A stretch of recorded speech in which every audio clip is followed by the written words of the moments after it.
Boa tarde, camaradas.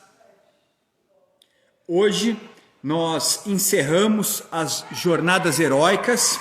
Foram conversas com ícones do esporte e com ícones da gestão para falar sobre as 5 competências da teoria do esportismo: atitude, visão, estratégia, execução e trabalho em equipe, as quais você pode aprender no esporte e pode praticar na vida profissional.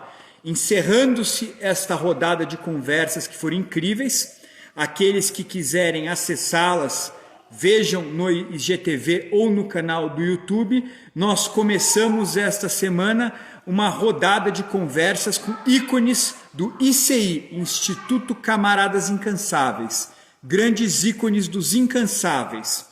E por que começamos esta semana? Ora, porque esta semana nós estamos lançando o livro Os Incansáveis, que narra a incrível e improvável história, tudo bem, Fiori? Do ICI. O Fábio, nosso entrevistado, já está aqui. Quando você quiser entrar, Fabião, fique à vontade. Mas lançamos o livro esta semana, Os Incansáveis, que conta a história incrível e improvável dos 5 primeiros anos do Instituto Camaradas Incansáveis. Tudo bem, Marcelo?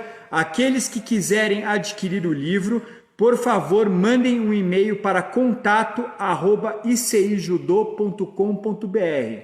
Livro Os Incansáveis, e-mail contato@icijudô.com.br.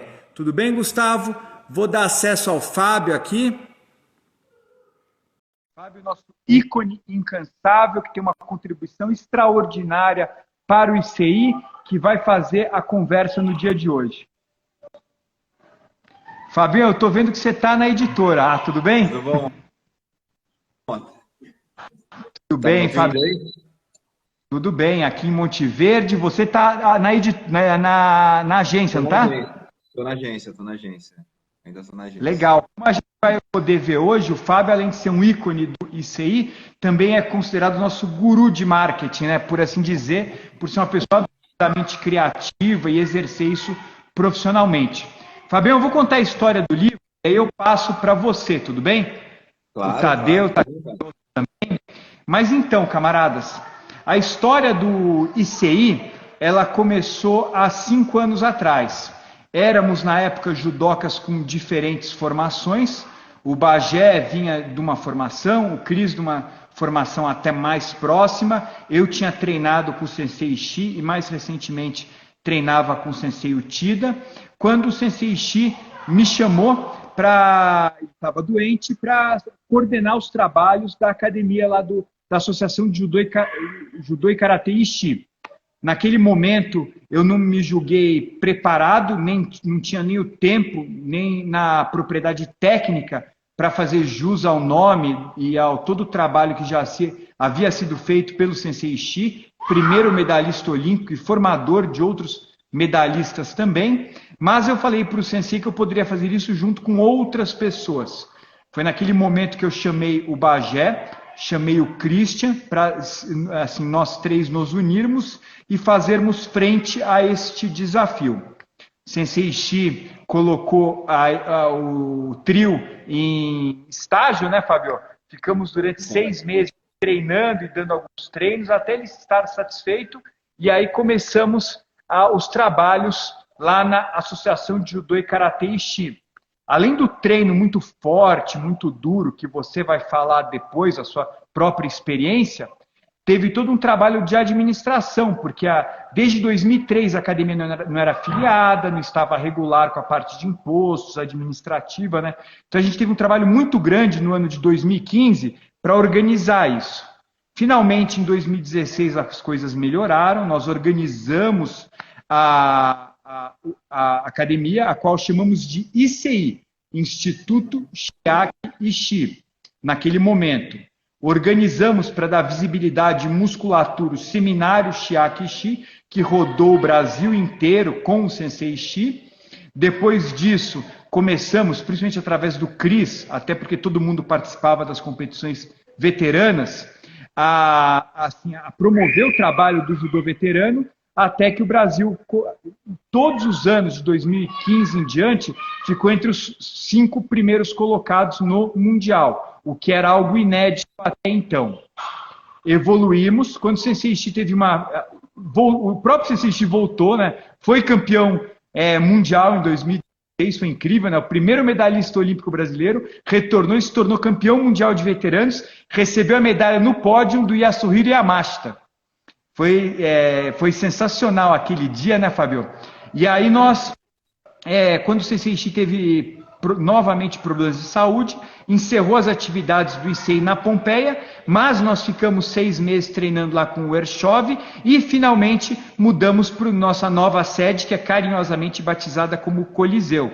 Mantém o ICI, só que depois você vai contar, né, o Fábio, não só foi o nosso guru de marketing trabalhar, esse título não vem à toa, né? Não é só no tatame que ele trabalha, ele fez a capa do livro e ele fez o símbolo do ICEI também, que é muito legal, ele vai contar depois a história do símbolo, né? Da onde que ele surgiu. Começamos lá no Coliseu, o ICEI cresceu, até mesmo com o projeto social Sempre Pom, né? Então hoje a gente tem a sede lá em São Paulo, tem a nossa segunda sede em Guarulhos, na USEG, e já temos 250 atletas, carentes ou não, praticando. Finalmente, né, Fábio, a gente conheceu o Sérgio Xavier, um jornalista fantástico da Sport TV, que adorou a história e topou escrever a história dos incansáveis. Então foi um trabalho de 1 ano. O Fábio, mais uma vez, prestou uma contribuição incrível, porque esta capa aqui foi o Fábio que desenhou. Tem um negócio muito legal, ele vai explicar, eu não quero me estender nisso, mas vocês estão vendo essa mão, a gente tem que ter essa pegada dura, né? Ninguém põe a mão no meu kimono mesmo, né? E a gente reproduz o pilar do dia de hoje na própria capa do livro. Quem quiser adquirir a obra, por favor, não hesite em entrar em contato no e-mail contato@iceijudo.com.br. Então esta é uma breve história do livro que já está à disposição, mas Fabião, conta para nós, porque da outra vez eu cometi um erro, inclusive. A gente foi se estendendo e muita gente perguntando, não consegui salvar a live, né? Foi uma falha minha, né? Então eu quero intencionalmente terminar um pouco antes para ter tempo de salvar no canal, para quem está treinando não puder assistir, conhecer essa história. Doutor Ítalo, outro ícone do ICI também, né? Vamos falar no pilar longevidade saudável com ele. Mas conta para nós, Fabião, a história do Fábio como profissional, como atleta e a sua história no ICI também. Tá, como atleta é curta, né, a história. Como profissional, eu sou publicitário, já atuo há mais de 25 anos na área, né? Eu tenho duas empresas voltadas para o segmento, uma Núcleo 3 Comunicação, que é uma agência de comunicação tradicional e design promocional, e a outra que a gente fez outra live que a gente falou a respeito, que é a Bicause, que é uma empresa de marketing de causas, tá? Focada para marketing de causas. Dentro disso, a gente atende clientes como o próprio ICI, né? A gente acha que a gente fala assim, putz, você tem o ICI, mas não deixa de ser um cliente, né? Para a própria Bicause. É um trabalho que eu faço meio pessoal mesmo, mas é um trabalho que é um fluxo de resultado da própria Bicause. Fabião, ainda que não é o tema da conversa, mas eu acho esse situação do marketing de causa algo extraordinário, até mesmo pela situação econômica e social do Brasil, né? Que a gente está com dependendo de quanto você vê, de 13 a 18 milhões de desempregados, né? Mas as causas são importantes para a gente retomar, né, a economia, a vida no Brasil, né? Fala um pouquinho da Bicause. A Bicause surgiu justamente dessa necessidade. A gente trabalha muito com os clientes, né? Grandes empresas corporativas, e a gente sentiu a necessidade de fazer alguma coisa para alguém para empresas ou para clientes que realmente queiram fazer a diferença no mercado de causa. É um mercado que vem crescendo muito, né, Mota? Você sabe disso, as pessoas realmente estão procurando os produtos que são envolvidos em causa, que tem a causa no seu DNA, que tem alguma coisa relacionada a isso. E a gente vendo isso, a gente viu que tem muito produto legal, muita empresa que tem boas causas, mas que não tem condição de estar divulgando seus produtos, né? Às vezes porque é uma empresa de pequeno porte, é uma empresa de mercado local, não tem as condições devidas a ter um baita de um produto e não consegue, por isso, levar isso adiante. Então, é assim que surgiu a Bicause. A Bicause é uma agência que ajuda empresas de causa e a gente tem uma mecânica, um fluxo, né? Que para cada cliente que entra na Bicause, 10% do faturamento desse cliente vai para o fundo e ajuda a financiar clientes que não têm condições de ter comunicação. E esses clientes, depois de um tempo, vão devolvendo esse dinheiro do jeito que eles querem, do jeito que a gente acordar, para esse fundo, e esse fundo vai sempre movendo, vai sempre ajudando a financiar novos clientes. Isso é mais ou menos o que a Bicause faz hoje. Pô, Fabião, quero parabenizá-lo, né? Eu acredito que, pô, não só você é um excelente publicitário, o Fábio, assim, atende grandes empresas com ambas as agências, né? Inclusive, eu estive, não vou dar spoiler, mas eu estive num cliente seu hoje. Quem é, né? Mas, assim, ele também tem esse lado social, esse lado humano muito desenvolvido, que ele busca ter uma retribuição, ampliar o impacto dele nas causas sociais. Fizemos uma live dedicada a esse tema durante a pandemia, infelizmente ela não ficou gravada, por isso que eu pedi para o Fábio contar um pouco, né, ainda que não seja o foco. Fabião, pô, então, assim, quero parabenizá-lo pelo profissional que é, esse ponto do ICI ser seu é verdade, né? Tem desde o símbolo até a capa do livro, os cartazes, os diplomas. O Fábio é um incansável dentro do tatame. Eu tive o prazer, né? Para mim, um prazer, né? Mas se não é um incansável, pode ser o desprazer de treinar com ele uns dias atrás. Eu vi que ele está muito forte. Então, ele é um incansável também dentro do tatame, né? Uma pessoa que treina todo dia, mas aplica essa competência, essa qualidade dele junto ao ICI. Conta para nós, Fabião, agora também, para assim, completar o círculo, a sua trajetória como atleta. Tá, eu comecei o judô não tão cedo, mais ou menos uns 9, 10 anos, por conta da minha irmã, que ela está assistindo aí, ela que era boa, a judoca da família, que desistiu, a gente tem que convencer ela a vir para o ICI, urgente, ver se ela volta, né?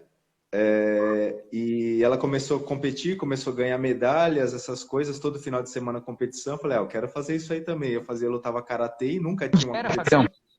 Oi? Em Suzano. Em Suzano. Eu comecei no Terazaki, né? Que é a primeira academia, né, de judô aqui do Brasil, acho que da América do Sul, né? Não é isso? E fui, depois de 2, 3 anos eu mudei, fui para a academia do pai do Sensei Trinca. Treinei lá por um período até os 16, 17 anos e aí parei. Vim morar em São Paulo, vim estudar em São Paulo, fazer faculdade, outras coisas.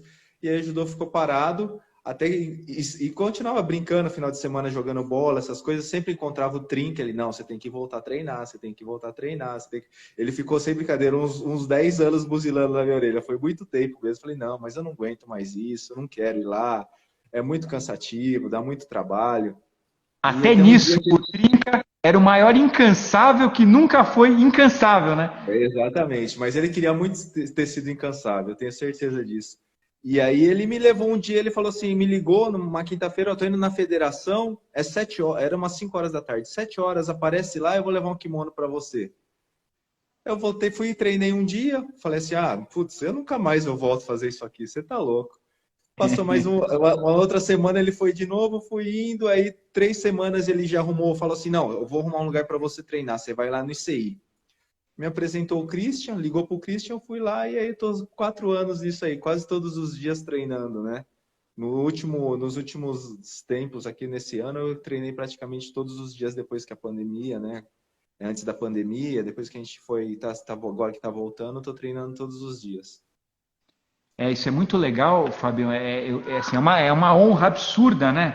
Esse vínculo seu é quase que de sangue com o ICI, né? Porque para aqueles que não conheceram, o Trinca foi um grande atleta veterano, muito assim conhecido por nós, atletas veteranos, por ser aguerrido, por ter essa garra absurda, né?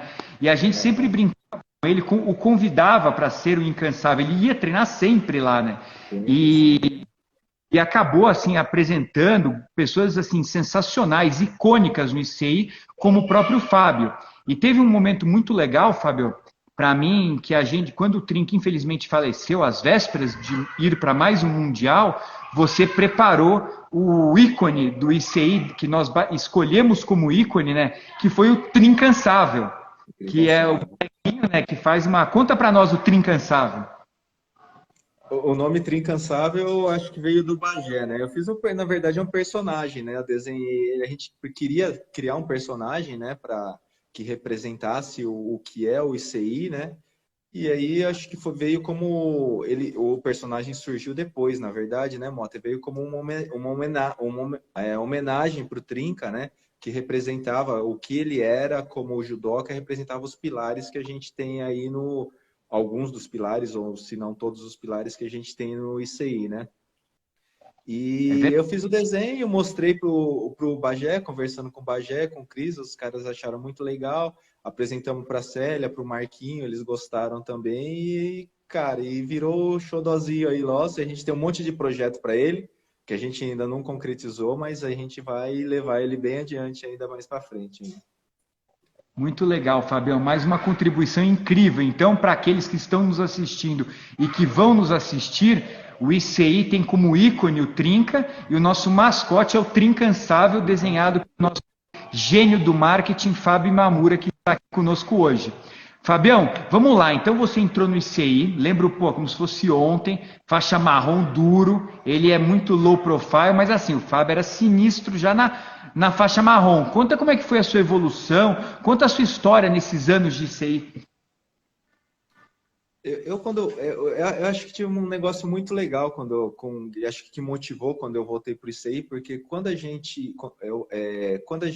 cheguei lá, o pessoal é muito gente boa, né? Muito acolhedor, né? E a gente tinha o que a gente chamou depois de um tempo, virou nas competições, os marronzinhos, né?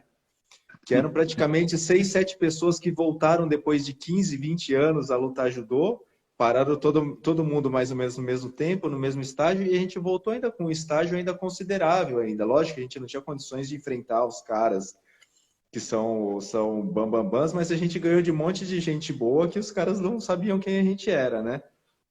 Então isso foi legal. E os treinos eram demais. Se você chegar lá ver o Sensei Ishii, pô, conhecimento do cara, você chega lá ver um cara igual o Bagé, um cara igual o Cris, um cara igual você, Mota, que assim, primeira vez que eu treinei com você, eu não consegui nem segurar o seu kimono. E esse é o tema de hoje, assim, que agora que você falou assim, puta, você vai falar de ninguém segurando meu kimono. Eu falei, nossa, mas eu vou falar com o Mota, é o kimono dos mais difíceis de pegar.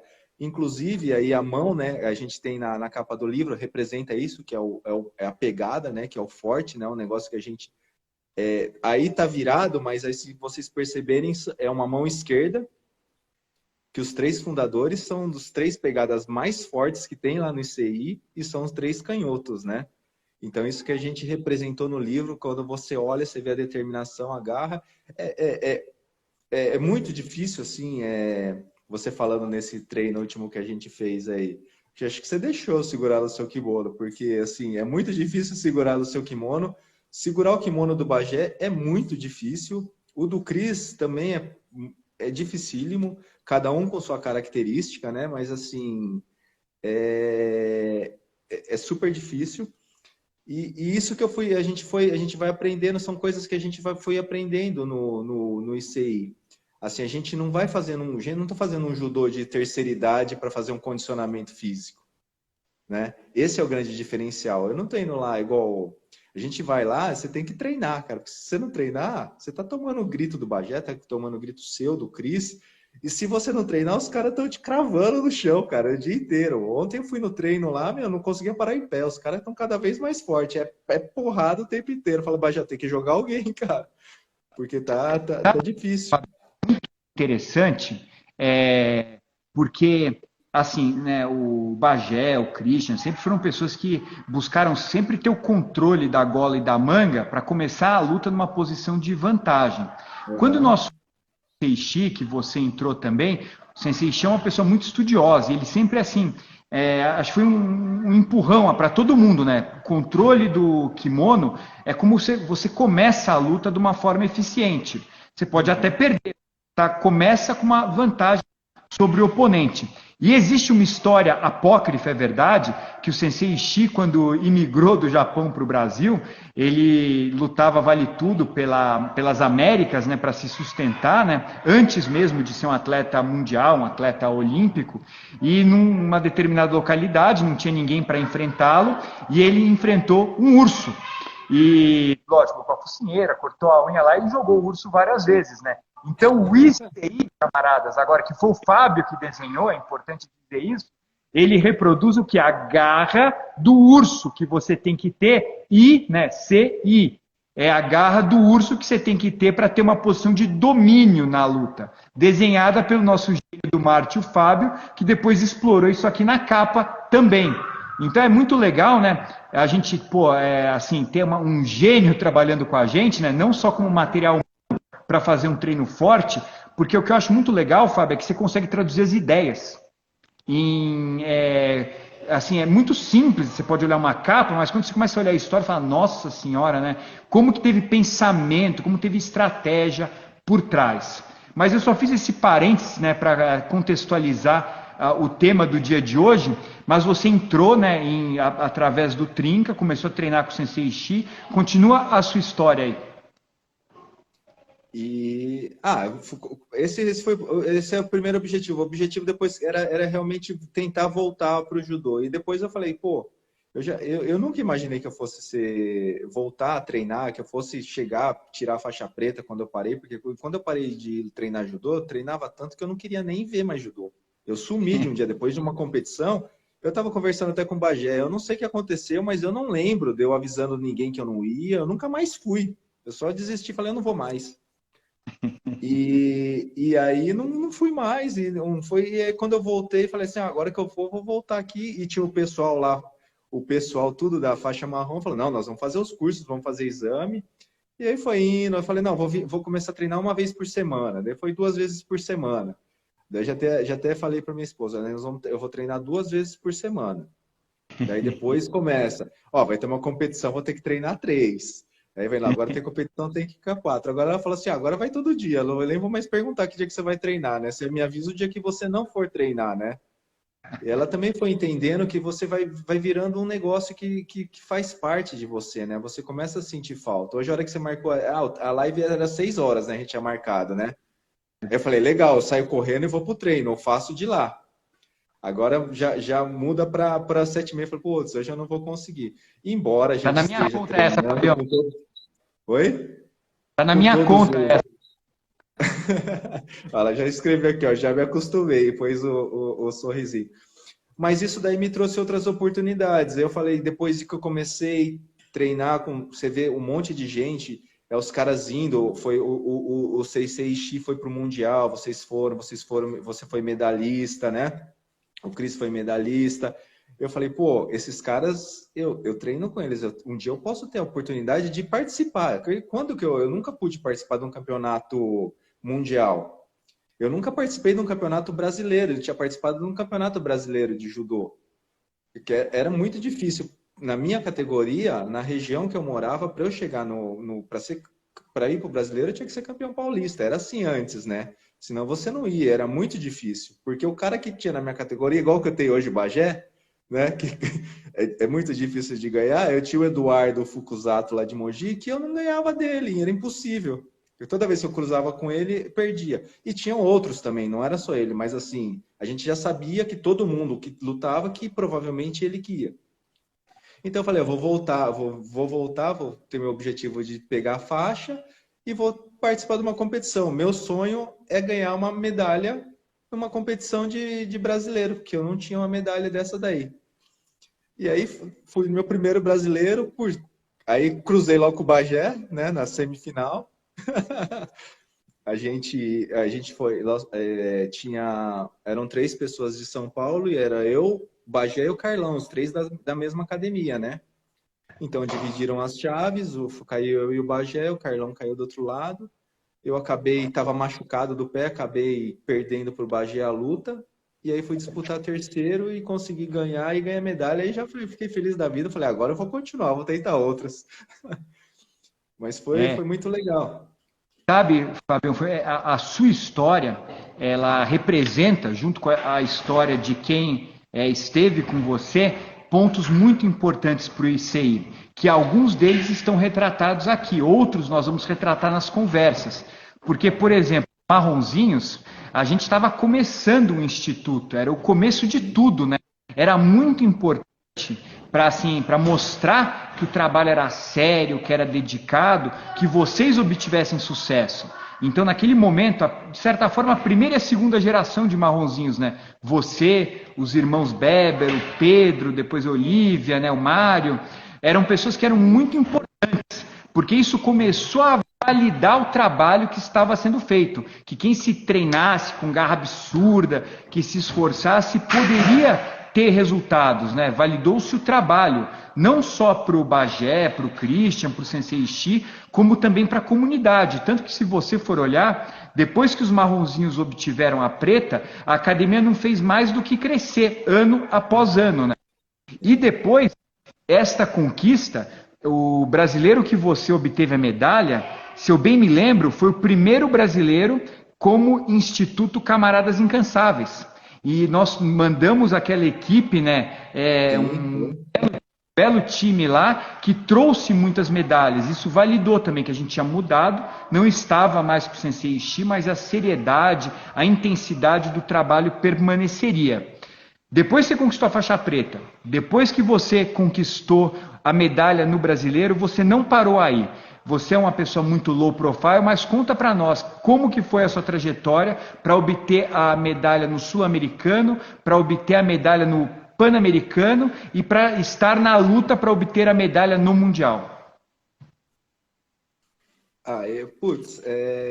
Na verdade, assim, voltando um pouquinho antes do brasileiro, talvez tenha sido a coisa mais legal que aconteceu, assim, que fez o que me motivou. A gente tem a Copa São Paulo, né, que é uma das competições mais difíceis, né? Eu cheguei na primeira, eu não sabia nem onde eu ia, né? Pesei, fui lá, e os caras, você vai para lá, eu, Gustavo, a gente tudo perdido, nunca, os Berbers, a gente nunca tinha ido voltado numa competição. E eu cheguei, eu tava na fila e o cara conversando, hoje eu sei que é o Vlamir, eu não conhecia o Vlamir, né? E um outro cara. E o cara que eu ia lutar, quando eu fui campeão brasileiro ano passado, eu falei, putz, eu vou lutar com o cara que foi campeão brasileiro, ano retrasado. Eu falei, tô ferrado, né? Eu vou tentar empurrar o cara aqui e ver que consegue. Começou a luta, eu consegui ganhar do cara, né? Dei 3 vazares, naquela época valia, dei 3 vazares do cara. E fui indo numa competição que eu nem sabia que tinha 30 e poucas pessoas na chave. Eu fiz 5 lutas, eu perdi a disputa de terceiro, porque realmente eu não aguentava. E não tinha experiência também, não sabia como conduzir as coisas.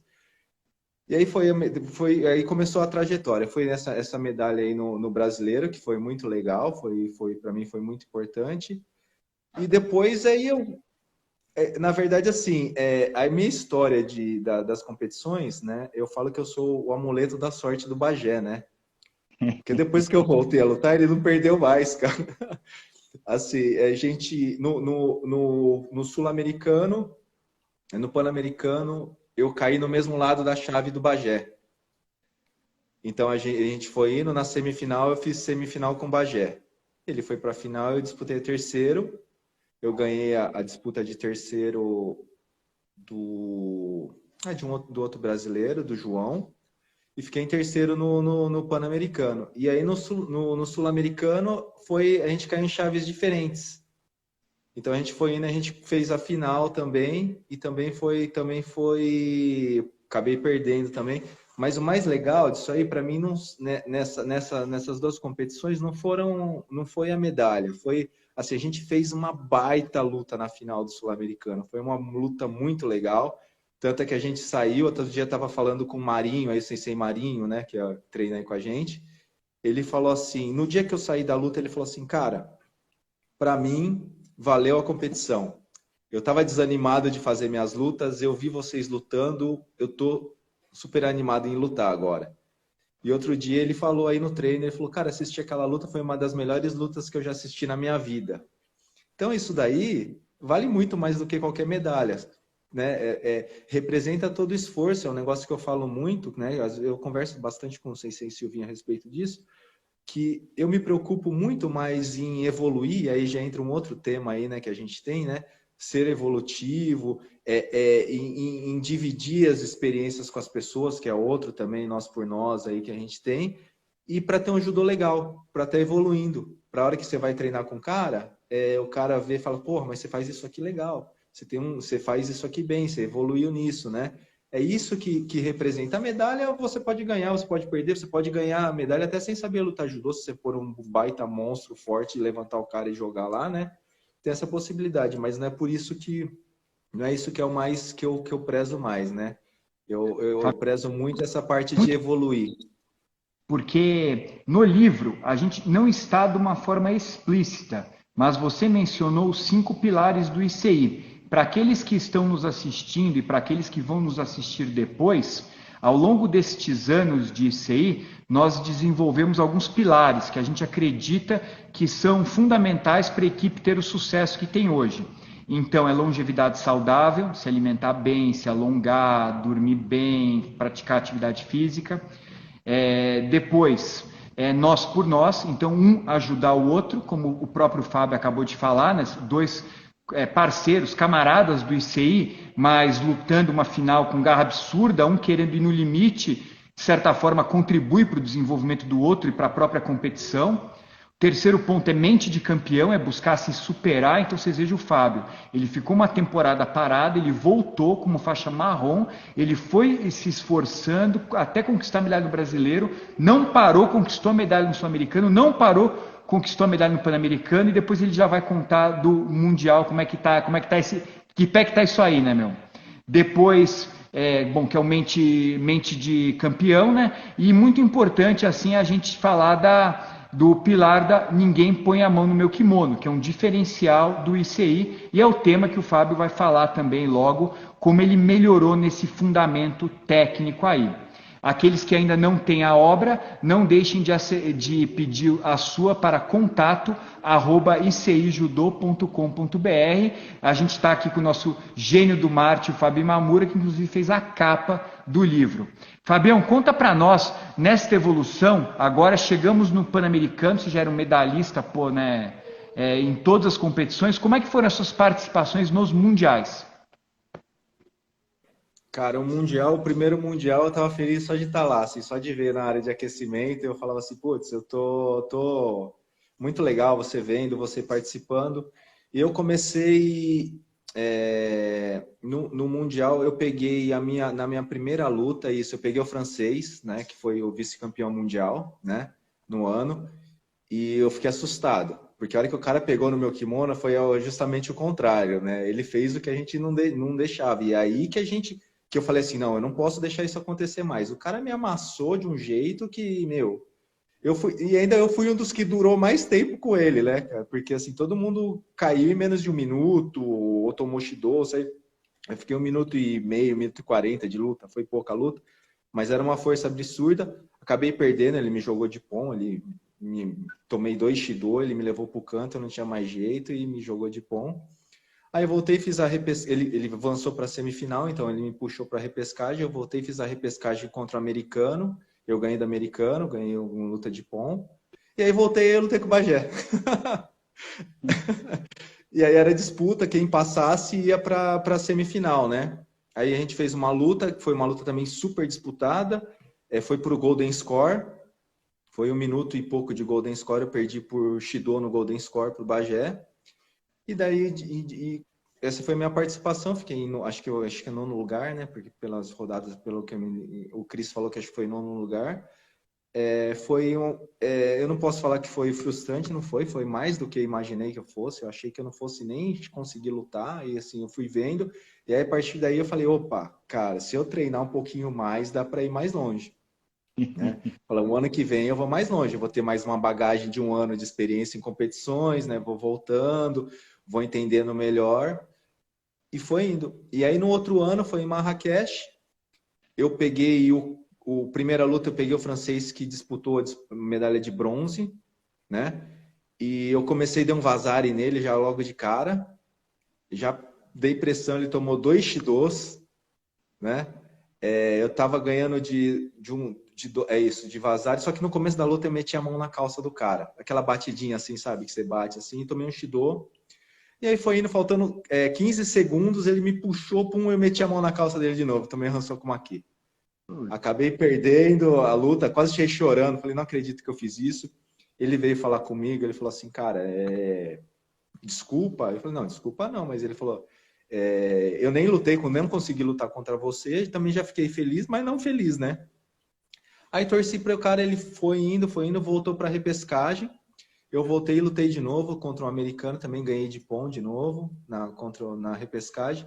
E voltei para fazer a luta contra o italiano. Tava lutando, tava tranquilo, uma luta. O cara era muito forte, mas eu tava muito bem controlado. Eu fui entrar no ultimata, ele me puxou a cintura, eu caí de cabeça no chão. Bati a cabeça no chão, aí o juiz parou, olharam a câmera e me deram Hansoku Maki. E ali acabou meu campeonato. Mas assim, para mim era o campeonato que eu conseguiria, eu teria chance, não, de talvez até uma disputa de medalha, que até eu disputar o terceiro lugar ali, eu teria boas condições para isso, né? E por outro lado, a gente fui vendo, Isso eu acho muito importante. Você para aqueles que estão nos assistindo e para aqueles que lerem o livro Os Incansáveis, o sucesso, né? Você pode aplicar os 5 pilares que foram falados, mas você vai ter que persistir e ele não vai acontecer do dia para a noite. O próprio Sensei Ishii, né? Ele disputou a seletiva olímpica para a Olimpíada de 64, perdeu do Isao Okano, ele só foi disputar uma outra Olimpíada em 72 por outro país, né? Então foram anos, né? No livro a gente conta, bom, a minha história, né, que o primeiro mundial que eu participei foi em 2007, só fui medalhar em 2016. O Bagé, que só foi campeão mundial lá em Marrakech, né, e a primeira participação dele também foi em 2007. Então, assim, na minha opinião, para uma pessoa que voltou, já medalhou nas principais competições e está ficando no top 10, por assim dizer, você está no caminho. Vamos trabalhar com garra absurda mesmo esse ano para que Cracóvia seja o seu ano aí também, né? E a gente faz a segunda edição já contando a história da Batalha de Cracóvia, né? Vou pedir outra capa aqui. Vamos lá, as pessoas não têm noção, né, Mota? Você fala que sim, você luta no veterano, eles não sabem o quanto é difícil, né? Cada vez o pessoal tem treinado mais, você vê, assim, eu sou um cara que me considero com bom preparo físico, essas coisas. A hora que eu chego lá na área de luta, eu falo, cara, eu sou mais fraquinho desses caras, cara. Olha o tamanho dos caras, cara. Sabe, as condições, você vê a força que tem, né? Já ali você está falando, a minha categoria são mais ou menos umas 30 pessoas, são 30 caras cascadura, né? Isso não é difícil mesmo. Se você tem a oportunidade de ir uma luta até o final, mesmo perdendo, já é um grande mérito. E você ganhar uma luta ainda, ou conseguir uma medalha, é ainda mais fantástico ainda, né? É só quem tá lá, né, que sabe mesmo, que vê como que é, né? O negócio é tão profissional quanto os seniors, né, Mota? A mesma estrutura, a mesma coisa, o frio na barriga é maior ainda, porque você não sabe, né, se você vai ter a oportunidade de ir mais uma vez ou não, como que você tá com relação às pessoas. Mas é muito legal, é fantástico. Isso eu posso agradecer isso ao ICI, né? Se eu tivesse em outro lugar, podia ser que as pessoas não te motivassem, porque lá a gente é pilhado a fazer isso. Não é pilhado porque você fala, o Bagé fala, o Cris fala, não, vão lá. Não, é porque a gente vê como exemplo, né? A gente vê pessoas como o Sensei Silvinho, que o cara treina mais que todo mundo. O Claudinho, agora que voltou também, agora, o cara treina absurdo, você não consegue segurar o kimono do cara. Outras pessoas que estão começando, que estão... o faixa branca que começa, que já faz um CO impecável, sabe? Num veterano. Então é muito, muito legal, meu. Fico muito feliz. É muito bacana. Eu acho que são vários fenômenos, né, que você falou. Um deles é da própria longevidade saudável. As pessoas estão preocupando-se em viver mais, em viver melhor. Então é muito importante. A atividade física está embutida nisso.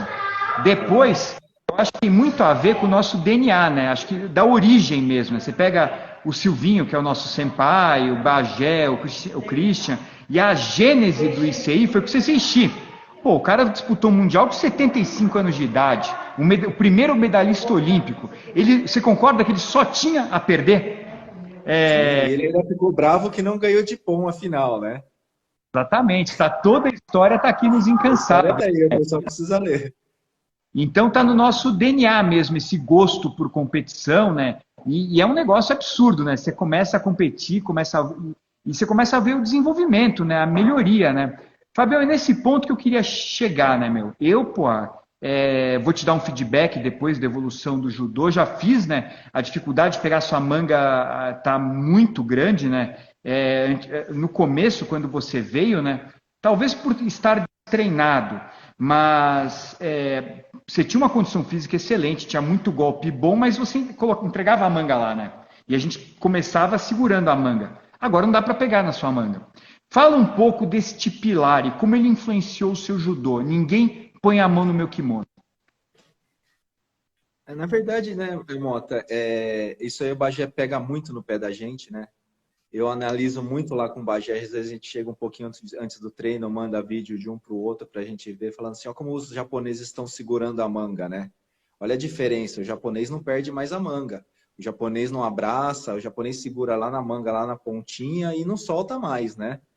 E um dia estava aqui no escritório, estava com um branco também, o branco me mostrou uns vídeos dele e falou assim, cara, olha aqui, ó, se você segurar aqui, que é o que o Bagé fala, você controla o cara, ó como eu faço com esse alemão, ele mostrou umas lutas e eu tava vendo, e realmente, assim, eu deixava, né, eu não ligava pra manga, o cara pegava minha manga e ficava vulnerável. Hoje eu não quero mais que ninguém segure minha manga, ninguém segure meu kimono. Não é que a gente fala assim, ninguém vai pôr na minha manga, eu sou o bambambam, ninguém segurando meu kimono, não é isso, é assim, eu vou estar preparado para evitar que o cara segure de uma forma confortável, né? Isso que a gente aprende, a gente treina lá.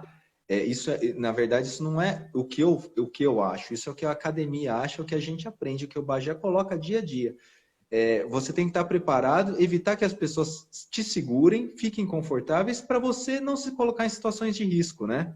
É isso que a gente faz. Isso é uma uma lição dentro do judô e que a gente traz também para fora do tatame, né, Mota? Que a gente fala que que tudo que a gente coloca lá no tatame, que esses pilares que a gente mostra do livro, essas coisas, eles servem para o judô e servem para fora do judô, né?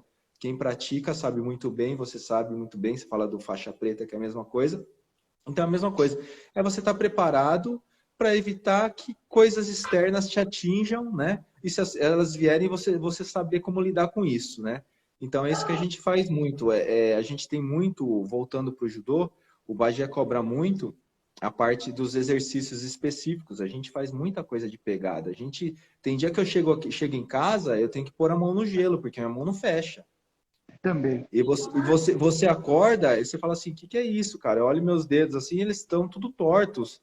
Assim, você vai ver aí a capa a foto do livro aí, parece a mão de um grande lutador, mas é a minha mão, pode ver que é tudo torto aí, os dedos estão tudo calejados, tudo torto.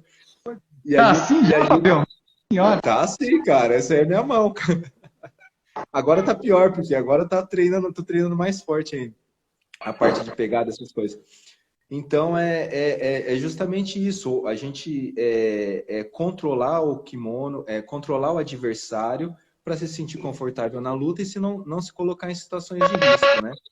E para isso a gente faz diversos exercícios lá de pegada, desde exercícios fora da academia, que as barras com kimono, que o Claudinho é especialista, faz milhares por semana. É milhares por semana mesmo, não é mentira. Você acorda às 2 da manhã e faz umas 20, né? Depois vai dormir. Faz bastante, a gente faz bastante isso, a gente faz bastante treino específico e alguns treinos o Bagé tem muito esse olhar crítico muito legal e a gente faz às vezes em alguns treinos parar e colocar duas pessoas lá se movimentando para fazer uma análise. Olha o que você faz errado. Você está dominando o kimono, mas sua perna está lá na frente. Você está pondo na frente, mas você não está segurando. Você está dando a manga, você está dando isso. A gente tem trabalhado muito isso, né? E tem feito muita diferença, porque eu sinto que algumas pessoas que realmente eu não conseguia lutar, que era impossível, que são as pessoas maiores, a gente tem muito cara forte lá nisso aí, né Mota? Você pega o pessoal... esses caras que tem acima dos 90 quilos, que são monstros, não em todos os sentidos, são caras técnicos, fortes, experientes, então você consegue ter uma sobrevida maior com eles. Não quer dizer que você vai jogá-los, né? Quer dizer que você tem uma sobrevida. Então, você evita que eles peguem seu kimono, você evite que eles te liquidem em 30 segundos, né? Aquele negócio, então você ganha sobrevida. É tudo por conta do kimono. Faz uma diferença muito grande. Muito legal, Fabião.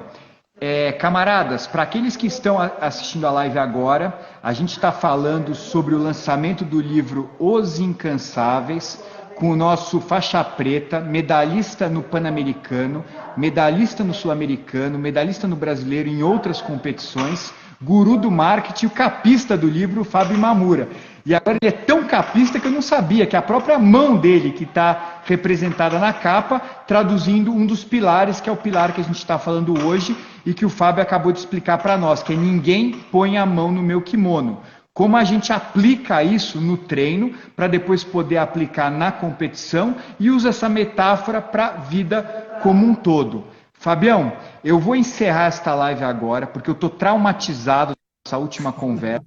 Sabe que, pô, marketing, o que eu ouvi depois, porque até por trabalhar na área de marketing, né, muitas pessoas, pô, marketing de causa, tem tudo a ver, eu falando, tal, até a live. Pô, vai explicar depois, né, que não tinha live, né? Mas eu não vou correr. Depois. Quem tiver interesse em adquirir o livro, contato@icijudô.com.br. Hoje tivemos uma conversa sobre o pilar Ninguém Põe a Mão no Meu Kimono com o nosso guru do marketing, Fábio Imamura. Fabião, por favor, faz uma consideração final sobre o ICI, faz uma consideração final sobre os seus planos para 2021, para a medalha de Cracóvia, e deixa os seus contatos para quem tiver interesse no marketing de causa ou na agência também, poder, nós por nós, né, acessá-lo profissionalmente também. Depois que você fizer o fechamento, eu encerro para poder salvar a nossa conversa, que foi fantástica. E de coração, Fabião, por tudo que você faz, pelo atleta que você é, pela pessoa que você é, aceito o meu mais sincero muito obrigado e é uma honra absurda tê-lo no ICI. Eu que agradeço, Mota, e falar de marketing com você é difícil, né? Você fala o guru, eu sei que você está sendo bem putz, não sei nem a palavra para colocar. Ser um guru do marketing para você é uma brincadeira, lógico, eu sei, mas fico bem lisonjeado. Voltando lá para o meu contato, acho que a gente pode, qualquer contato pode ser feito aqui pelo Instagram, que acho que já está gravado aqui, as pessoas conhecem, e depois eu posso passar os contatos em particular. O ICI, cara, eu acho que assim, só quem realmente... É difícil de escrever, porque você pode falar, é uma academia, é um lugar para treinar judô, putz, mas não é muito mais que isso, cara. É assim, as pessoas que vão lá se contagiam, porque o pessoal é uma família, são as pessoas se ajudando, é todo mundo com o mesmo objetivo, todo mundo quer que você vá para frente, é o cara que ganhou de você, está te incentivando a próxima vez para você ganhar dele, por incrível que pareça. O cara fala, meus pontos fracos são esse, vem, aperfeiçoa isso, os seus pontos fracos são esse, a gente vai melhorar juntos, a gente vai chegar juntos, todo mundo vai crescendo junto. Eu acho que isso é o ICI. O ICI não tem faixa Kodansha, não tem CC Kodansha, não tem faixa branca, tem todo mundo junto fazendo alguma coisa, né, pelo um bem comum, que é a evolução, não só do judô, mas a evolução do instituto, a evolução do ICI, a propagação de um negócio, de uma energia, de um judô legal, de N coisas legais. Senão não perderia não ia ocupar todas as noites da minha vida indo treinar judô, né? Tem outras coisas mais fáceis de se fazer. E eu acho que é isso, Mota. Cara, é difícil falar do ICI, porque todo mundo ali, os caras... Eu tenho gente que fala que eu vejo mais do que minha esposa à noite, porque às vezes eu chego lá do treino, ela já tá dormida. Então eu tento, todo mundo que eu conheço, eu falo assim, cara, você precisa ir lá fazer uma aula, mas eu nunca sei, vai lá para você sentir energia, para você ver o negócio, como é legal, como é bom se desafiar, como é bom conhecer coisa nova, gente nova, e é isso, cara, isso aí é o ICI. Legal, Fabião. Camaradas, o livro contato@icijudô.com.br. Falamos hoje com o guru do marketing, o capista do livro, nosso grande estrategista e medalhista, pan-americano, sul-americano, brasileiro em 2021, mundial, Fábio Mamuro. Um grande abraço e muito obrigado, Fabião. Eu que agradeço, Mota. Obrigado e boa noite. Tchau, gente. Obrigado.